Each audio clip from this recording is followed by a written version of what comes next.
In 1983, North America saw the very first video game industry crash, and while many people like to blame a lot of factors as to why it happened, one game stands alone as being blamed for pretty much everything.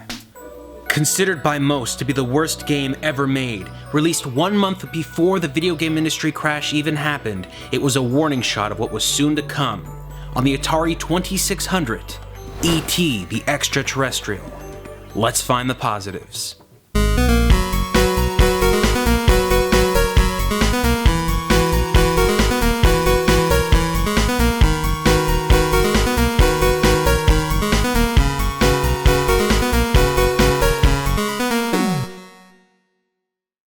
E.T. the Extraterrestrial is a game known all over as the worst game ever made. Based off the Steven Spielberg film of the same name, the player takes on the role of E.T., a small child-sized alien with a really long neck who's marooned on Earth and is trying to find a way back home. Your objective is to collect randomly scattered electronic components all over the game world, assemble them, call for a ride, and get your alien homies to pick you up. However, while you do this, you need to avoid getting caught by the government. The faster you accomplish your goal, the higher your score is. Once you complete a round, the game repeats forever like many other arcade games of the era. So, why is this game considered bad? Well, the game is a little difficult. If you just picked up the cartridge and started playing it, you probably wouldn't know what to do. Like some other games for the Atari 2600, you need to read the manual. If you do, you'll know that you need to pick up 3 parts to assemble your phone. Each area of the map has specific zones that E.T. can utilize that grant him special powers, and one of these zones is a question mark. This will light up where a part can be found. All the parts are in pits that E.T. can fall into, and once you pick up all the pieces, you'll find a phone call zone.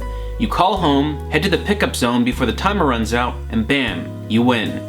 I think what happened was that all the kids who picked up the game either didn't read the manual or got frustrated with falling down in pits. Since the hit detection on E.T. is so pixel perfect, it sometimes feels unfair. Once you figure out how to maneuver around and get out of pits properly, it's all kind of simple. One of the great things this game does is reference the movie in multiple ways. The government agents chase after E.T. all the time, just like in the film. E.T. has the power of flight and levitation, referencing one of the most iconic scenes from the movie, and if E.T. gets sick from being out in the wild for too long, Elliot comes to your rescue. The larger parts of the game, focusing on building a device to call home, that's all gathered from the film. So if you're a fan of the movie, you may appreciate a lot of the events that happen in this game. So positive number 1, it makes reference to the movie.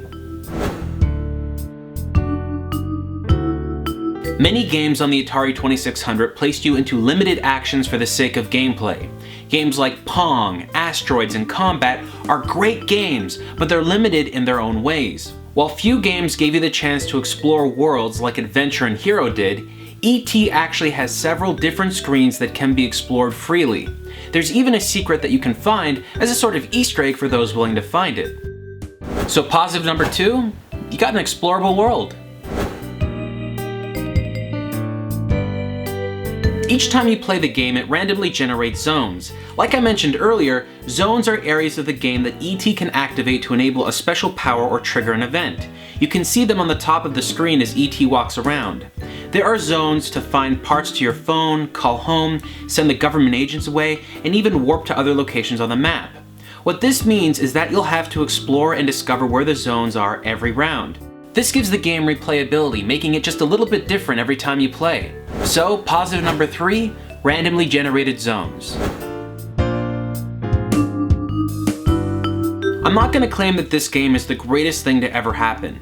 It's got flaws, and some are worse than others. The hit detection alone is a problem and probably the biggest complaint about the game.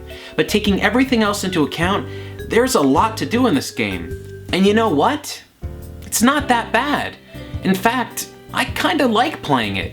I was expecting something a lot worse when I was picking this game up, but it just seems to be a fairly decent game.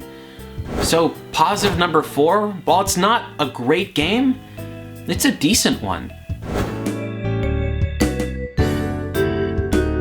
Playing E.T. has proven to me that video games can be a very subjective experience. One person that plays a game can feel completely different than somebody else playing a game. So, while it may not be the best game in the world, I'm actually kinda glad to have this game in my collection. E.T. Go give it a shot. E.T. a good game? Haha! Go home, Shane, you're drunk. Be sure to tell Shane how wrong he is on Twitter at ReresTV.